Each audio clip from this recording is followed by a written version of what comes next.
Hello guys, আমি মাম্পি। তোমরা সবাই কেমন আছো? আশা করি ভালো আছো। আমিও খুব ভালো আছি। সকাল সকাল চান করে কোথায় যাব? আর সারাদিন আজকে জন্মাষ্টমীর উপলক্ষে কি করলাম সেটা অবশ্যই তোমাদের দেখাবো। তবে ভিডিওটা দেখতে হলে তো আমার ভিডিওটা স্কিপ না করে তোমাদের আমার ভিডিওতে চোখ রাখতে হবে। তো কিন্তু এই ওয়েদারে আমি ভাবছি আমি যাব কিভাবে। বৃষ্টি তো সকাল থেকে লেগে আছে। দেখো ওয়েদারটা দেখো, এই কিছুক্ষণ হলো বৃষ্টিটা একটু থেমেছে। যাই হোক, অবস্থা দেখো ঘর বাড়ির। এই যে বৃষ্টিটা থেমেছে, কিন্তু আমাকে তো যেতে হবে না। কিন্তু কোথায় যাচ্ছি সেটা তো আমি এখন বলবো না, সেটা তো তোমাদের আমার ব্লগটা দেখলে তবে জানতে পারবে। চলো আমি রেডি হয়ে নিই। তো ফাইনালি এই দেখো রেডি হয়ে নিয়েছি। রেডি হয়ে দেখো বেরিয়ে পড়েছি ছেলেকে নিয়ে। তো আমি কোথায় যাচ্ছি? তুমি ভাবছো যে হ্যাঁ কোথায় যাচ্ছি, কিন্তু আমি চলে গেলাম দিদির বাড়ি। দিদির বাড়ি কোথায়? দিদির বাড়ি হলো ভদ্রেশ্বর। ভদ্রেশ্বরে আমার দিদির বাড়ি। তো ফাইনালি দেখো আমি স্টেশনে চলে এসেছি। এই যে স্টেশনে অনেকটা তাড়াতাড়ি চলে এসেছি। ট্রেন এখন অনেকটা দেরিতে, 11:12 ট্রেন ঢুকবে। আমি তো মোটামুটি তাও 10:05 চলে এসেছি স্টেশনে। তো দেখো স্টেশনে মোটামুটি খুব একটা লোকও নেই যে ট্রেন লেটে আসবে বলে। স্টেশনে লোক নেই, অবশ্য চলে আসবে। এই যে সাত তাড়াতাড়ি চলে আসার ফল, এই যে আমার এই যে দেখো কেরম বদমাশিটা এটাই করছে। এই যে সবুজ সবুজ গাছপালাগুলো কি দারুণ লাগছে না? হাওয়ায় নড়ছি দেখতে, খুব দারুণ লাগছে। পরস্পর গাছগুলো একসাথে আছে। তো যাই হোক, বৃষ্টি তো আবার শুরু হয়ে গেছে, কি আর করা যাবে।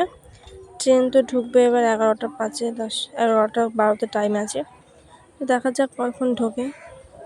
তো এই যে তার ছেলে যে দুষ্টুমি করছে, ওই কাকিমাটা বসে আছে, ওনার সাথে বদমাশি করছিল।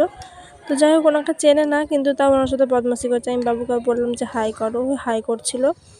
তো আমার হাতটা নিয়ে একটু খেলাও করছিল, যে মা ছেলে একটু দুষ্টুমি করছিল স্টেশনের মধ্যে। তো দেখো বলতে বলতে আমাদের ট্রেনের টাইমও হয়ে আসছে, মানে ট্রেনটা চলে আসার টাইম হয়ে আসছে। তো ফাইনালি দেখো আমরা কিন্তু ট্রেন চলে এসেছে। তো চলো দেখা হচ্ছে ট্রেনে। ট্রেন থেকে চলে এসেছে, আমি কিন্তু ফাইনালি ট্রেনটা দেখাতে পারিনি। ট্রেন থেকে উঠে দিদির বাড়ি ফাইনালি আমি চলেও এসেছি। তো এই যে দেখো দিদির বাড়িতে চলে এসেছে। এই যে গোপাল ঠাকুর, দিদির গোপাল। এই কারণেই আমার এখানে আসা। আর রাস্তাঘাটে এত জ্যাম ছিল যে আমি টোটোতে উঠেছি, সেটা আমার ভিডিও করার মতন মানে অবস্থায় ছিলাম না। তো যাই হোক, এই যে আমি দিদিবাড়ি চলে এসেছি। ফাইনালি আমার গোপাল সোনাকে দেখে নাও। শুধু গোপাল সোনাকেই দেখবে? এই দেখো গোপাল সোনার পাশে আরও অনেক ঠাকুর আছে, সবাইকেই দেখিয়ে দিলাম। খুব সুন্দর করে সাজিয়ে রেখেছে আমার দিদি। যাই হোক, এখন তো গোপালের অনেক আইটেম আছে, সেগুলো রেডি করি চলো। এই যে দেখো আমি এখানে নারকেলটা কুড়ে রেডি করে দিয়েছি। আর তালফুলি যেটা হয় ওটা মেখে রেখে দিয়েছিল, আটা মেখে রেখে দিয়েছি। দিদি ওদিকে ইন্ডাকশন ওভেনে বসিয়ে দিয়েছে, তাড়াতাড়ি করে রান্নাটা হয়ে যায়। তো যাই হোক, দিদির ওদিকে রান্নাবান্না ধরতে গেলে মোটামুটি প্রায় কমপ্লিটের কাছাকাছি। তো এই যে অনেক কিছুই রান্না হয়ে গেছে, আর অনেক কিছুই করা হয়ে গেছে। তো ফাইনালি আমি চলে গেছিলাম রেডি হতে। রেডি হয়ে চলে যায়, তোমাকে দেখায় ফাইনাল লুক। এই যে ফাইনাল লুক আমাদের। ঠাকুরের কাছে সমস্ত কিছু নিবেদন করে দিয়েছি, সমস্ত কিছু রেডি হয়ে গেছে। আমাদের কিন্তু পুজোটাও মোটামুটি কমপ্লিট হয়েও গেছে। আচ্ছা, যখন পুজোটা হচ্ছিলো তখন প্রথম থেকে একদম আমি শ্যুট করতে পারিনি, এই কারণে কারণ ছেলে বড্ড বদমাশি করছিল। তো থাকছিল না, বায়না করছিল, ওর কাছে ফোনটা ছিল, ভিডিও দেখছিল, সে কারণে আমার শ্যুট করা হয়নি। তো যাই হোক, পুজোটা শেষে আমি তোমাদের দেখাচ্ছি। এই যে মাঝখানে যে অঞ্জলি দিয়েছে সেটা তোমাদের সাথে শেয়ার করব অবশ্যই। এই যে আইটেম, মানে গোপালের পছন্দের যে খাবারগুলো হয় সেগুলো করা হয়েছে। আমাদের গোপাল ভাইকে দেখো, যারা যারা ভাই বলো তাদের কাছে ভাই, আমার কাছে তো গোপাল সোনা মানে আমার ছেলে। তো যাই হোক, আমার ছেলেকে দেখে নাও, আমার ছোট গোপাল এটা। এই যে গোপাল ভাই, আমার ছেলে তো সবসময় ভাই ভাই করে। গোপালের মুখটা কি দারুণ লাগছে, তাই না? অসাধারণ লাগছে ঠাকুরটাকে।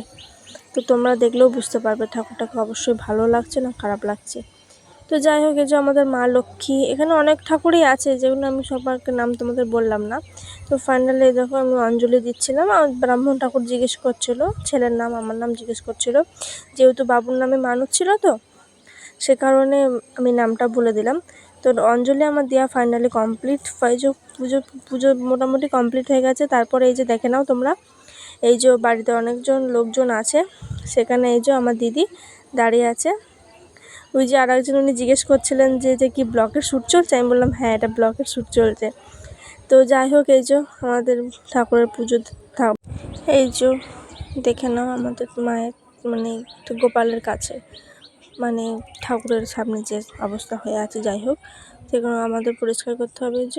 এই যে আমার দিদু মোটুর নাটঘাট পরি একটা, যাই হোক দিদিকে একটা অসম্মান করলাম। তো দিদি প্লিজ ভিডিওটা দেখলে ক্ষমা করে দিস, অনেক তোকে একটা খারাপ কথা বললাম, তার মধ্যে দিদি মারলো আমায় মাথায়। যাই হোক 12টা বেজে গেছে, গোপালের তো জন্ম, ওকে তো নতুন করে স্নান তো করাতে হবে না, গোপালকে না স্নান করার পর্যন্ত আমরা তো কিছু খাওয়া দাওয়া করতে পারছিলাম না। যাই হোক ওকে স্নান টান করিয়ে দিচ্ছে দিদি, স্নান করিয়ে পায়েস খাইয়ে নতুন জামা কাপড় পরিয়ে ওকে বসিয়ে দিল। অবশ্যই ভিডিওটা ভালো লাগলে লাইক কমেন্ট শেয়ার করে দেবেন প্লিজ, আমার চ্যানেলটা সাবস্ক্রাইব করে দিও।